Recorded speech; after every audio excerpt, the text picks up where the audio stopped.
Hi, and welcome to the Tali Loz podcast. Today, I've got with me Victoria Jane, who is in connection with the dragon energy. And this Yes, I is am. so interesting because I didn't even know this would exist. So I'm very, very happy that Victoria is on today. Hi. Hi, thank you so much for having me. I'm really delighted to be here today. Oh, I'm so glad. I'm so glad that we connected on Facebook together. It's really nice. We've talked before, and there was a Yeah. whole new world opening for me. And I Yeah. think let's just start with what is dragon energy? Well, so many people have experienced Reiki energy in the past. Reiki is very on point energy. People understand it. Dragon energy was something that came around at the same time as Reiki energy. People spoke about it. It's from the Eastern culture with dragon energy. But dragons nowadays mean something different. When we speak about dragon energy, we're speaking about elemental energy like air, earth, water, fire. That's really what we're speaking about. And then we have different subgroups of dragons as well. And dragons even have their own Draco magic branch of paganism, Wicca, all that sort of stuff. So there's many different levels to dragons these days. But what I like to do with my people is keep it really simple and make it fit into your everyday life, and I do a lot of healing work, and that is, with Yes. them. Yes. Yeah. You're in touch with multiple dimensions as well. So we're Yes. talking about Fae, the Atlanteans, and dragons. And Yeah. so for dragons, when you said it, that the energy itself come around Reiki energy, I did a bit of reading up about it, and you pointed me in the direction of Diana Cooper as well. And Yes. she was saying something about 2012 that the portals opened to dragon energy. Yes. But I couldn't find much more. I didn't read her book or anything. I just looked on her website and some videos. Can you tell us what is with 2012? Because it's always been a mysterious year. Yeah. 2012 was meant to be a great spiritual reset. It was meant to be the coming of New Earth, utopia, all this stuff that a lot of spiritual people believed at the time. Some people said it would also be when the star seeds came back down and all this. But basically, 2012 was meant to be a time that would see on a global scale a huge ascension step forward, waking everyone, not just a few select few, but everyone up to 5D energy, which we now realize is not really possible. There's some people that are still asleep and they're going to stay asleep. And that's not really me being nasty. That's just fact of which you can pick up via any of these books and listen to many speakers out there speaking about this at this point in time. When we speak about dragons coming back, unicorn energy, Pegasus energy, Fae energy, Kitsune energy, all of these I deal with. Um, we are really speaking about them coming back from the ancestral realms. So when we speak about astral travel, astral projection, meditation, hypnosis, we're all tapping into past life and ancestral realms and astral realms. So Mm. when we speak about portals being open, we're speaking about the energy is easier for us at this stage in our development to connect into. Dragons had this very bad rep through religion and through many other things, that they were seen as evil and they were seen as wicked, and there was something wrong with you if you tapped into dragon energy. And this was even in magical spiritual communities 10 years ago. You wouldn't have dared talk about working with dragon energy. You just Right. wouldn't, because you would have been branded as a dark witch, a dark practitioner, and all this. Luckily, dragons are now being realized for the light beings that they are. They Mm. live in the same realm as angels, unicorns, Pegasus, ascended masters. They all work and integrate together all the time, and it's amazing to see what they can help people let go of. And you're speaking about deeply rooted traumas, Mm. not just around with the husband, about, you know, leaving a toxic relationship, leaving a toxic marriage, going through a death in the family. These are deep seated things that really affect people to their core. But we're also speaking about childhood abuses, sexual abuse. We're speaking about shedding it not just from this current lifetime, but through all past lifetimes that's been a theme in. So when people work with the dragon, they get woken up to a new level and they Mhm. really get um, huge leaps come forward in their life. Massive, Right. from careers to love life, you name it. If you're working with your team, what I always speak about is our dragon teams, Mm. you will get those results every single time. Right. So how did you know you were in touch with the dragons? Like, how did you find out?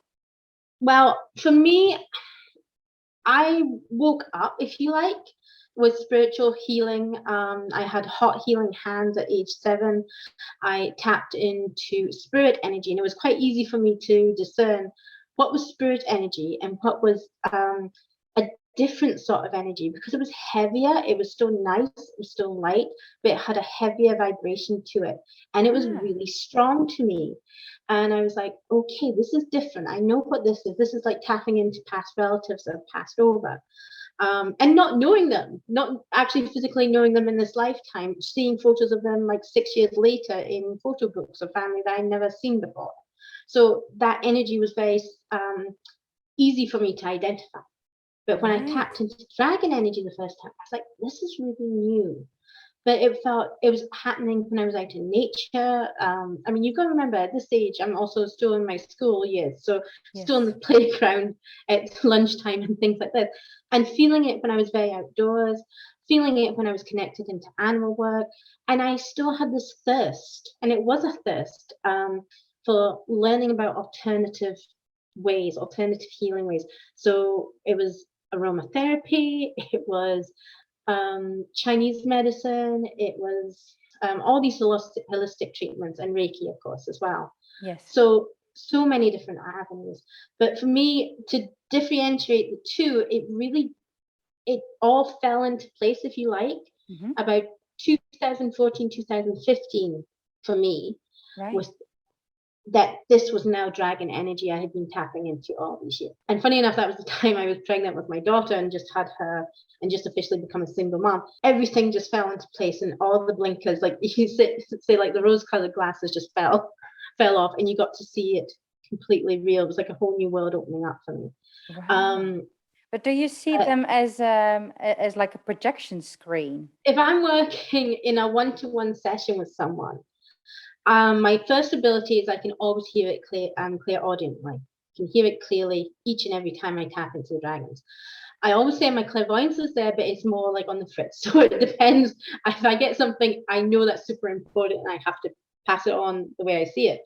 Um, but for me, when I'm tapping into people's dragon divine patterns, I can see shapes, images. I can see this dragon coming forward saying, I need to work with them, especially if I'm doing dragon fire breath healing sessions.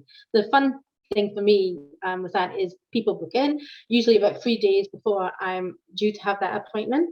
Then I know the regulars I want to pull in. I have my regular healing dragons, which is like Blue Dragon from the Pleiades. We have Emerald Green Dragon, and a few others that are major hard-hitting healers. So I want them in every healing session I Right. do. Okay. But then I have other ones that will come in that are just signature for that person's needs right now. And I won't get to know that person's needs until I start talking to them about the first 5 minutes into the appointment. And then by that stage, I usually have a list of 6 or 7 dragons I know want to show up for this person.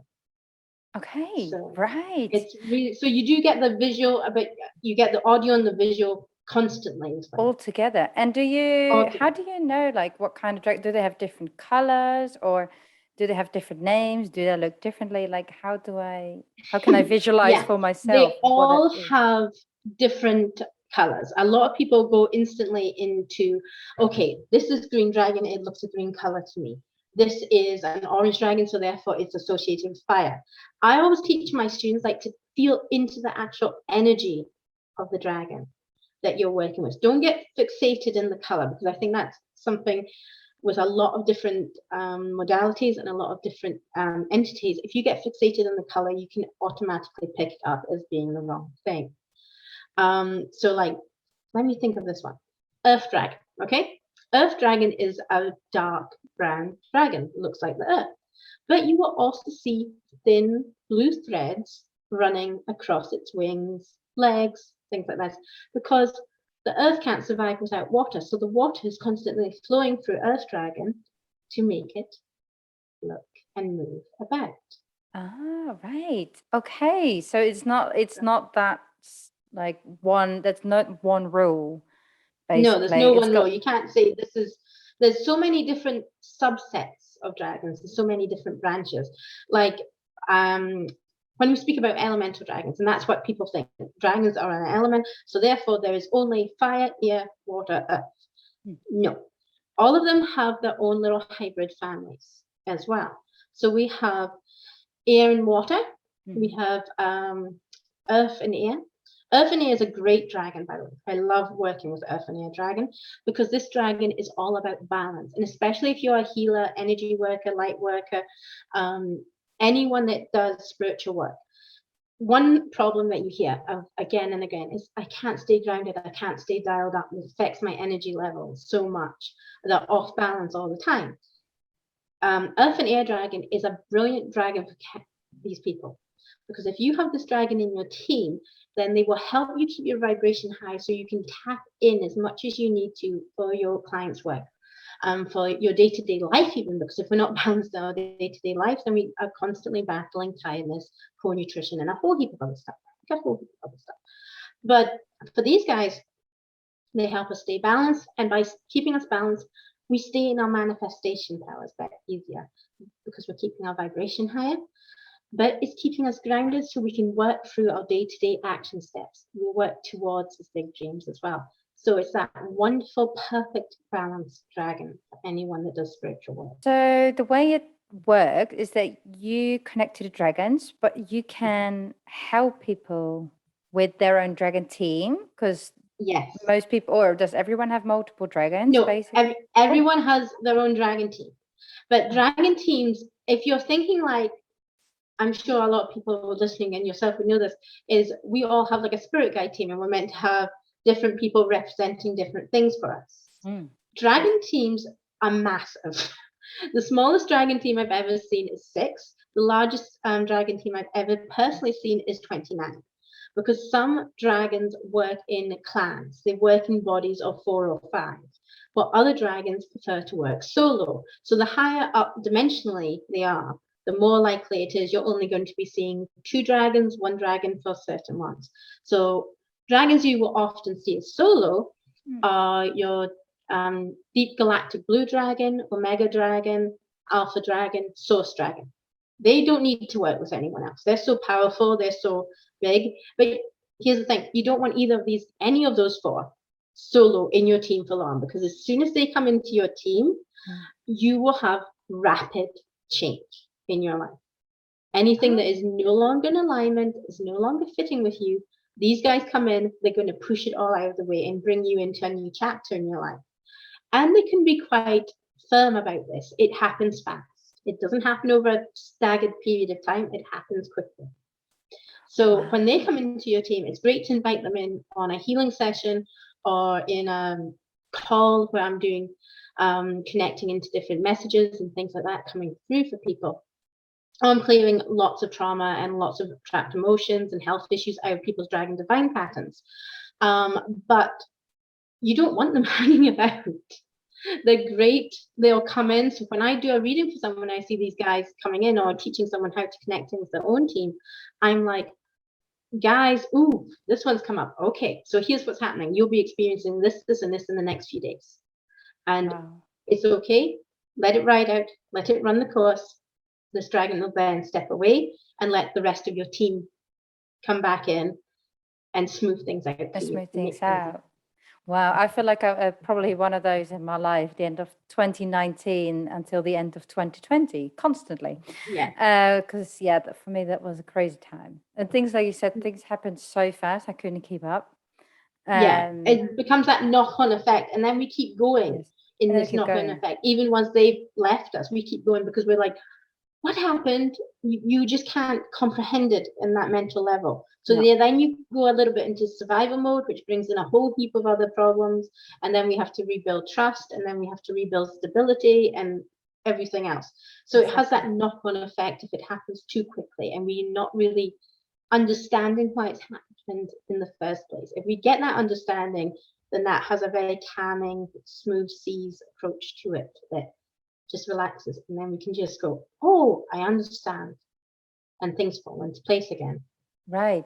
Again, when you do a session with someone and you tap into their dragon team, can you communicate with their dragons? Can you, for example, say to a clan or this particular dragon, can you calm down for this human being? Or doesn't it Yes. work that way? Or how No, do I you see it? can. You can call if I wouldn't do that so much. If I'm doing a one-to-one session, I'm telling people, okay, these are the dragons that are currently in your team. You can work with this one by setting the intention to dream about them at night, work with them in a meditation. This dragon's better to interact with you during the daytime. This dragon's better to interact with you at the nighttime. You've got a specific issue, let's work on that issue with this dragon.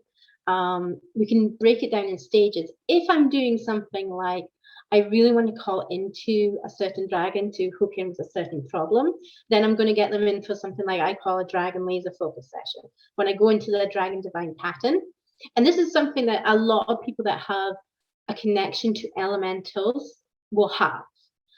If you've been fascinated by dragons or fae all your life, you might have a mix of dragon and fae lineage to you. And anyone that has that can have a dragon divine pattern. It's very unique to each individual. So I can do that. If you've been on my Instagram page, and I think you have seen a couple of like the Dragon Drop Day videos I've done, where I've done a collective healing by tapping into the collective Dragon Divine Pattern and things. I do that for backache and all these things. Yeah. But if I'm wanting a certain dragon to come forward to help a certain person with a certain situation, I'm going to infuse that dragon's energy into the Dragon Divine Pattern. That's the quickest way for me to help that person. And then I'm going to teach them how they can work with that dragon and develop the relationship with that dragon, because it is a relationship you're developing. So you've got to have trust on both sides. But the dragons are very willing to trust us. They're not very scared or fearful of us, unlike Kitsu and certain types of fae that are nervous of us because we've done them a lot of wrongs in the past. But the dragons are very willing to step forward and work with us and trust us and help elevate us. Okay. And can you also sometimes is there like a mischievous dragon that comes in, or I not have really? never met any. No, they don't There's exist. dragons that are misunderstood. I would Yes. say that, and there's dragons that can look quite intimidating to people. Okay. But there's never a mischievous dragon. There's never an ill-intentioned dragon. The only person that can make a dragon ill-intentioned is by the person that is connecting into them. So it's like every other bit of soulful healing, energy work that you do. It's the intentions behind your actions that make something good or bad. The dragons themselves are completely neutral, and the majority, I've never seen a negative dragon. So the majority of ones I have seen and worked with are all very positive and just want to help elevate people and ascend.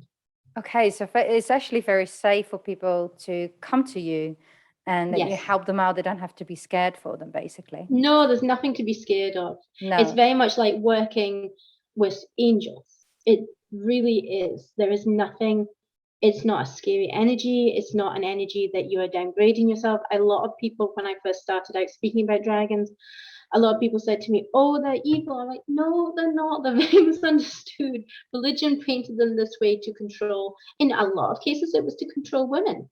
It was a lot of people, not dragons were seen as a way to control women who wanted to step into their independence, who wanted to be more free thinking, who wanted to own their sexuality and things.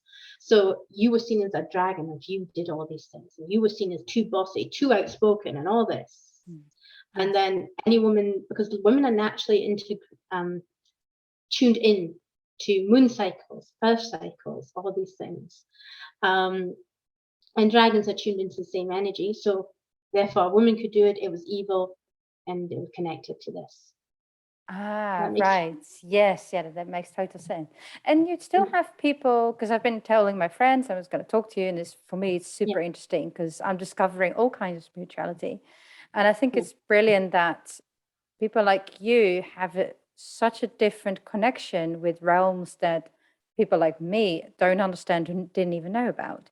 And some of my friends, not all of them are spiritual, especially who are not spiritual, were still a bit, well, they were skeptical. Like, what is that? How would I, or how can you explain to the people who are still skeptical, who don't really know what to do with it? What can you say, how it can help them? Based. how it can help them. Yeah. First of all, you've got to be open-minded.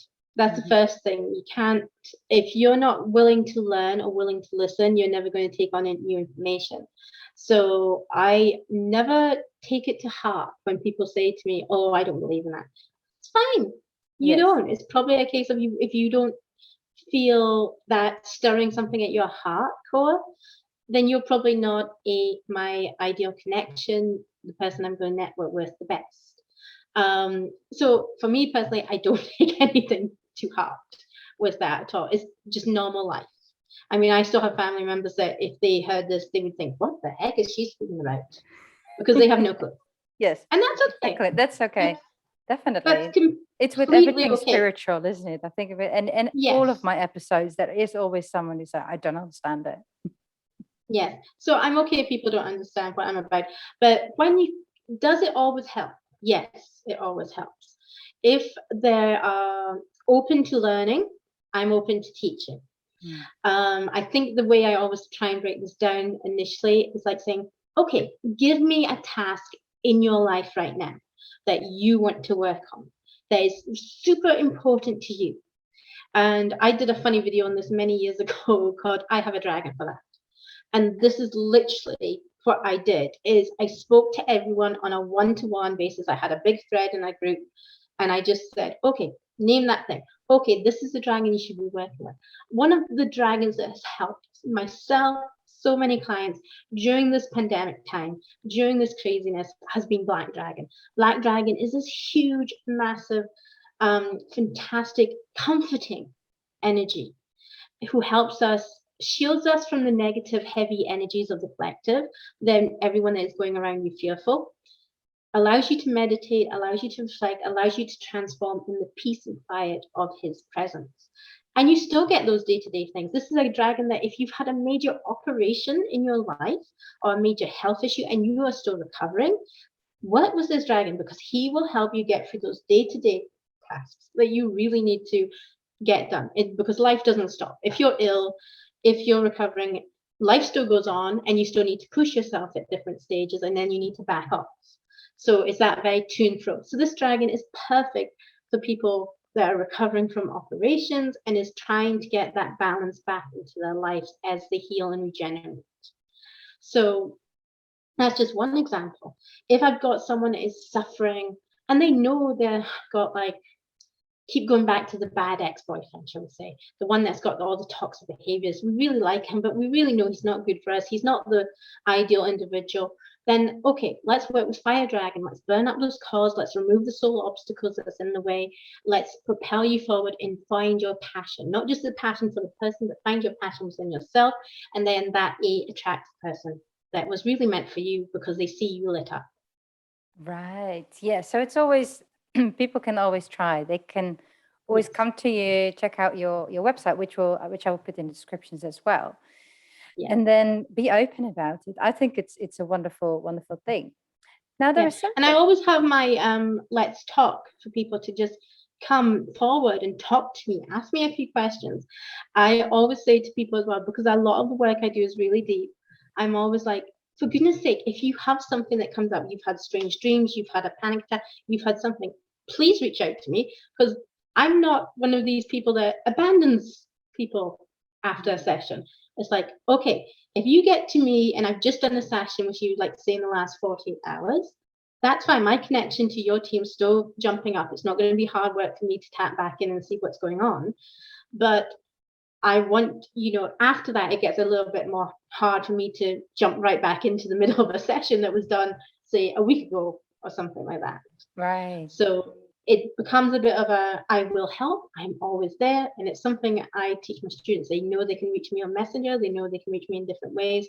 But if they're having an individual problem and they might not see something that jumps out of them as obvious of, yes, that's my solution. That's what I need to book. That's what I need to go do. They've always got the option of just hitting just talk button on my profile. And I'll just ease in because I want people to get the right fit of something that works for them. I don't want to sell one particular item. I want them to just get the best experience that fits that need at Fits that them. time, if that makes sense. Yeah, yeah, because I could see, well, on your website, which I'll put in the description, The Intuitive Listener, you Yeah. have about 1,000 things that you do. Yeah. Like so many things. Like I said before, and like you said, you can tap into so many different realms. Yes. And when a client comes to you for the first time and they say, "Oh, I want to have my dragon energy," but you would feel maybe the Fae are better, would you tell them? Would you Yes, say, listen, completely. I can Absolutely. feel that, I know you're interested in this, but I think this is better Yes. for you. Yeah. Yes, I would absolutely do that for someone, because especially if they're like, oh, I've heard you do dragon work, that's great. I'm really not sure about tapping into my dragon team, but I've always had a passion for dragons. My next follow-up question to that is, well, have you always just felt a passion for dragons only, or have you felt a passion for dragons, dragon, and fae as you grew up? Did the two of you interest you as a child? Did you have a more of a deeper connection in childhood to unicorn energy? And a lot of people that have done inner child work will say, oh, yes, I completely have. I've fallen back in love with fae in recent years and things like that.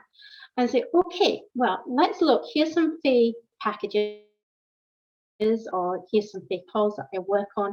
This is what I do, because some of the things I do, if you see something like fae blessings, fae anchorings on my site, then that is like a shamanic journey that I take people on and work on a certain topic, if you like, that's going to help them across many areas of their lives. Yes. So I play around with different things all the time, but the purpose is to always evolve and heal and transform. Yes. Yeah, it's a lot of energy. Do you get overwhelmed by all the realms that you tapped into sometimes? Do you feel like If I'm not, they could talk if to you I'm all the not a good time? girl, if I'm not a good girl and I don't do my morning routine of degunking my energy field, protecting my energy, drinking enough water during the sessions that I run and after the sessions, and if I don't rest enough, then yes, I can get overwhelmed. Yes, I can get tired. It can be hard to push myself up, then dial my energy back down. But that comes from a lot of spiritual awareness and knowing my levels. Like, I love running dragon laser focus sessions. I see the biggest results with them. But trying to do 3 back to back in one night, that is going to knock me down for a few days. It's possible. Do I want to do it? Not really. So it's knowing how to space my appointments out. It's knowing what my limit is truly, that's not going to knock me off for all my other clients as well. Yes. Yeah, exactly. Yeah, yeah. Because it takes a lot of energy to be in connection with Yeah, I other mean, a lot of realms. it falls down to self-awareness, self-discipline, Yes. and self-care. That's what it really all falls back down to. So I Yeah. always focus on my self-care and focus on my energy field. So it's not just important for me to ground it down. I've got to focus on clearing it and clearing any damage to my energy field that I've sustained during a session, or blowback of a person's trauma or echo something. I've got to make sure I don't take that on. Yes, exactly. And another thing that really caught my attention is the realm of Lemurian. Yes. I have some Lemurian crystals, and they're so powerful. Like the first time I received them, I could not even touch them because they're very powerful. So I let them be for a good 2 or 3 weeks before I started to work with them. And then also I saw something about Lemurian dragons. Yeah. And something inside of me sparked like, hey, hang on a minute, what is this going on? So what is the difference between Lemurian dragons and other dragons? Well, what you'll notice first things is Atlantis, all these places like Atlantis, Lemuria, Avalon, all have moved into astral realm places, places that we work with. Elementals were very well expected, but each one had its own set of dragons. And each one often had its own set of dragon fae as well, which was something that wasn't even spoken about until mid 2000 by Lucy Cavendish. No one had heard about dragon fae up until that point. Both of them have different subcultures. For me, I have a fantastic mentor, Dora Rodriguez. She's wonderful. She is the queen of Lemuria. right? Well, some would call me the Queen of the Dragons. She's very much the Queen of Lemuria. So she works with this very playful Lemurian dragons. Well, my dragons, the elemental dragons, the Lemurian dragons, Avalor dragons that I work with, and the Dragon Fleet, of course, they're much more serious. When I work with them, they have a more serious approach, and they're like, okay, well, I tap into Lemurian dragon energy. It's playful, it's very energetic, but it moves super fast. It's like watching dragons racing around a racetrack, basically. Formula One speed dragons, if you like. So when they're whizzing about my living room, I'm like, okay, guys, calm down. What do you want? What do you need? Can we have a conversation, kind of thing? Well, my guys stroll in and go like, I can usually tell when they're excited about something because they're like literally can't, they're like that restless child syndrome. They can't stay physically still. I was like, okay, what have you got to tell me? I know it's big, so share what's coming up for this person or even for myself. I was like, okay, what are you holding back on? But the Lemurian dragons move. They move super, super fast. I mean, I'm probably not the best one to talk about them, and honestly, I would recommend you to speak to Dora Rodriguez because she is amazing. I would love to. I want to know more about this. Yeah, because it's been a very powerful, well, do we call it a myth, Lemuria and Atlantis, or do we call it? I think it's called, the nicest way to put it is like a legend. A legend. It is a legend, and it is something that a lot of people, and I have to include myself because I have heard, since working with my dragon team, I've heard Atlantis and Lemurian and soul memories come back up to life and seeing different points. And even when I was running an Atlantean reading with someone not so long ago, she was into the chamber, one of these healing chambers. And I was like, yeah, but you're not a healer. And I could see her walking around this chamber. And I learned a whole series of steps about how this chamber would have worked that I didn't know before. Like how there was someone that came and cleaned it in between each session. And there was like literally what this lady was like a feng shui master positioning everything to the right note to make sure everything was in the right position to enhance the energy of that room. And there'd be another 2 people that came into the room after that before the healer and the client, or the priestess and the client, the person they were working on, walked into the room finally as the final 2 people. Wow. Yes, it's different. They're all different levels as well. All different vibrations, completely different levels. Legends. Wow, it's incredible to me. I love this. Yeah. But so back to the dragons, actually. Can everyone who opens up their mind be in touch with their own dragon team? Yes. Can they learn? Yes. They can, like, if you're in contact, some people need help. That's just, some people can do it literally by buying an oracle card. And for me, I connect into dragon energy or whatever energy I'm working with via my oracle cards, but that's very unique for me because I can touch the card and it becomes a portal. And I can literally pull that dragon forward and really speak to them. I don't need to memorize the card. I don't need to memorize the booklet. I don't need to look at the pictures. I just need to touch it and it becomes a portal, that gateway energy for me to work with. Well, other people might find a meditation, a guided journey meditation. And those are things I do as well for people. I do them privately and just general ones as well that can help anyone.